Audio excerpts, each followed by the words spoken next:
VNSGU TYBS M6 economics paper 21. પેપરનું નામ છે સંચાલકીય અર્થશાસ્ત્ર પેપર 21. તેના આપણે MCQ જોઈએ.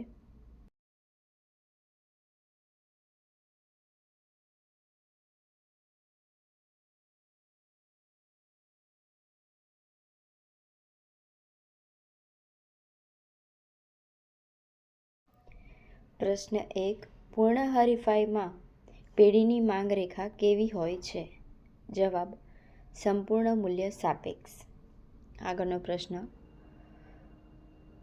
પૂર્ણ હરીફાઈમાં લાંબે ગાળે પેઢીની સમતુલાની શરતમાં કિંમત બરાબર સરેરાશ આવક બરાબર સીમાંત આવક બરાબર સીમાંત ખર્ચ બરાબર ખાલી જગ્યા થાય છે.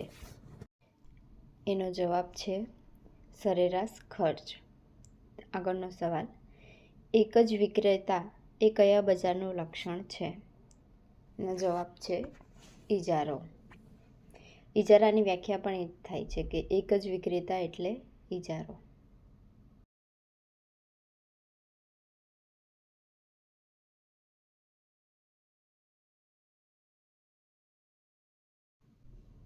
આગળનો સવાલ. કયા પ્રકારના બજારમાં પેઢી એ જ ઉદ્યોગ હોય છે? જવાબ: ઇજારો. પાંચમો સવાલ. ઇજારામાં સીમાંત આવક એ કિંમતની તુલનાએ કેવી હોય છે? જવાબ: ઓછી હોય છે કિંમતની તુલનામાં. આગળનો સવાલ. ઇજારામાં પેઢી લાંબે ગાળે કેવો નફો પ્રાપ્ત કરે છે? જવાબ: અસામાન્ય નફો અને સામાન્ય નફો બંને પ્રાપ્ત કરે છે.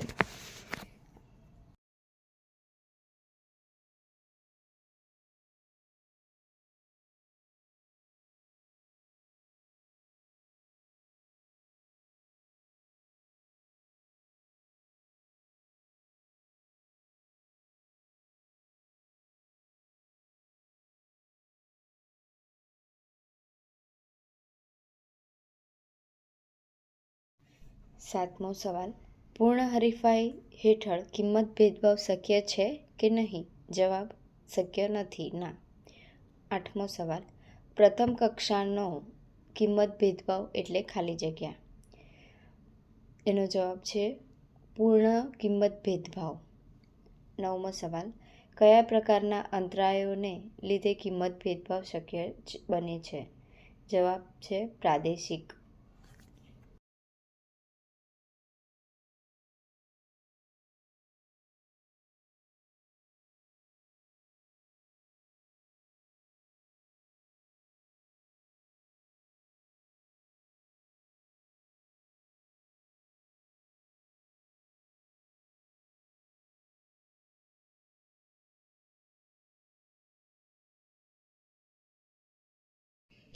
આગળનો પ્રશ્ન. કિંમત ભેદભાવની નીતિ કયા પ્રકારનો આદર્શન સાકાર કરે છે? જવાબ છે સામાજિક. 11મો સવાલ. પૂર્ણ હરીફાઈમાં ખાલી જગ્યા ઉત્પાદકો હોય છે? જવાબ: અનેક ઉત્પાદકો હોય છે. 12મો સવાલ. અલ્પહસ્તક ઇજારામાં કામ કરતી પેઢીની માંગ રેખા ખાલી જગ્યા હોય છે? એનો જવાબ છે અનિર્ણિત હોય છે.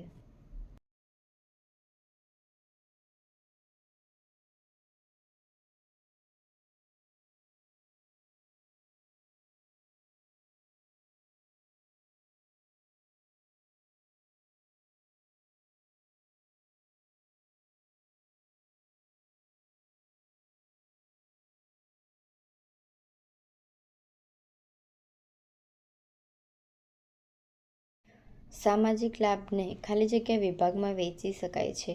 જવાબ છે 2 વિભાગમાં. આગળનો સવાલ. નફાના પૂર્વાનુમાન માટેની મુખ્ય ખાલી જગ્યા રીત છે? એનો જવાબ છે 3 રીત છે.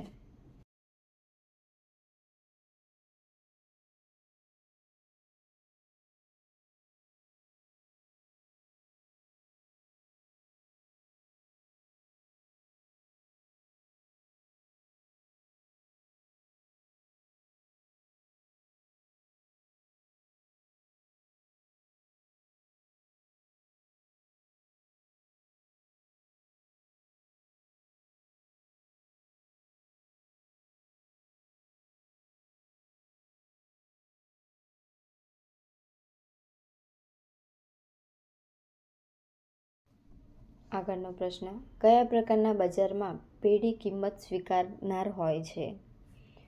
જવાબ છે પૂર્ણ હરીફાઈવાળા બજારમાં.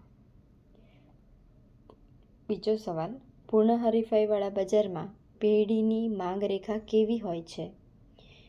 જવાબ છે એક્સ ધરીને સમાંતર હોય છે.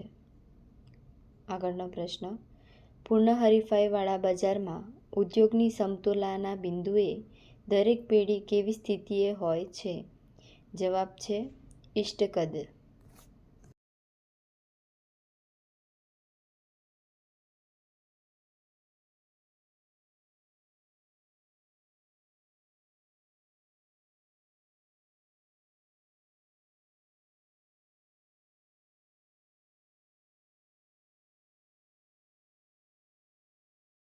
કયા પ્રકારના બજારમાં અવેજી વસ્તુઓનો અભાવ હોય છે? જવાબ છે ઇજારો. 19મો સવાલ, કોઈ ડૉક્ટર સમાન સારવાર માટે ગરીબ અને ધનિક દર્દી પાસે અલગ અલગ ચાર્જ વસૂલે તો તેને કેવો કિંમત ભેદભાવ કહી શકાય? જવાબ છે વ્યક્તિલક્ષી. આગળનો પ્રશ્ન, કિંમત ભેદભાવને નફાકારક બનાવવા માટે ઇજારદાર માટે બે બજાર અલગ અલગ રાખવાનો ખર્ચ કેવું હોવું જોઈએ? જવાબ છે આવક કરતાં વધુ હોવું જોઈએ નહીં.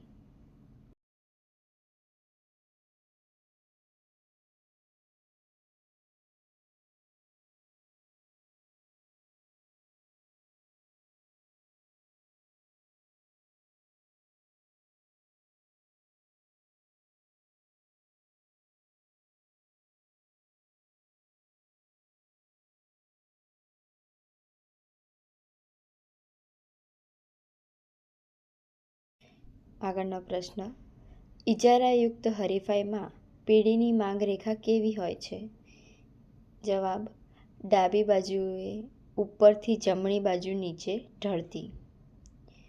22મો સવાલ, માંગને વસ્તુ પ્રમાણે બનાવવા માટે કરવામાં આવતું ખર્ચ એટલે કયું ખર્ચ? જવાબ વેચાણ ખર્ચ.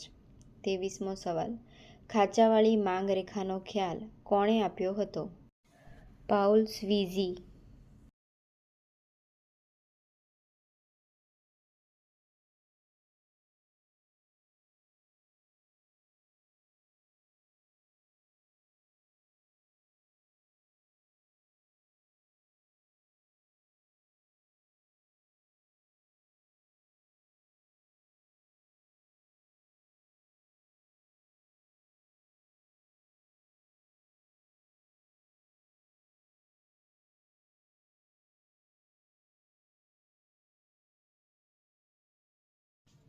આગળનો પ્રશ્ન, ઉત્પાદનના સાધન તરીકે ઉત્પાદન કાર્યમાં જોડાવના બદલે શ્રમ મળવાના વળતરને શું કહે છે?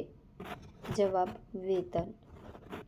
25મો સવાલ, સમતૂર બિંદુથી સ્થિતિએ પેઢીનો નફો કેવો હોય છે? જવાબ શૂન્ય હોય છે. 26મો સવાલ, સમતૂર વિશ્લેષણ શાની એક પદ્ધતિ છે? જવાબ નફા આયોજનની.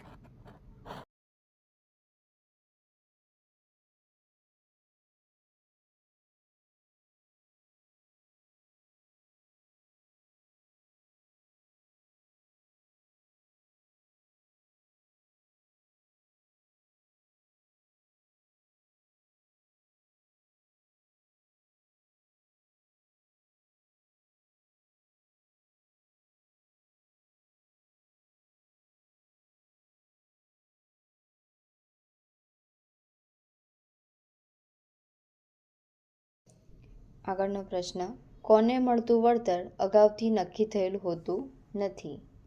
જવાબ નિયોજકનું વળતર. 28મો સવાલ, કયા પ્રકારના બજારમાં પેઢીઓ મહત્તમ સામૂહિક નફો પ્રાપ્ત કરવા સહકાર સાંજે છે? જવાબ અલ્પહસ્તક ઇજારો. 29મો સવાલ, કયા પ્રકારના બજારમાં એક સરખી નહીં પરંતુ એકબીજાને સહેજ અલગ પડતી વસ્તુનું વેચાણ કરતી ઘણી બધી પેઢીઓ જોવા મળે છે? જવાબ છે ઇજારાયુક્ત હરીફાઈ.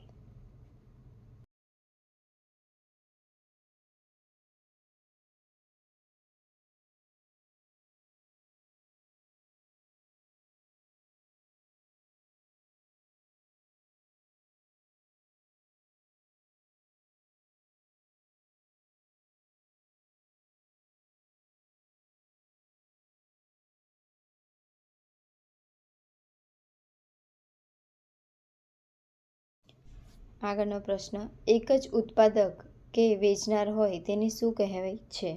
જવાબ, ઇજારો. આગળનો પ્રશ્ન, જો ઇજારદાર બધા જ ગ્રાહકો પાસેથી એક જ ભાવ લે તો તે ઇજારાને શું કહે છે?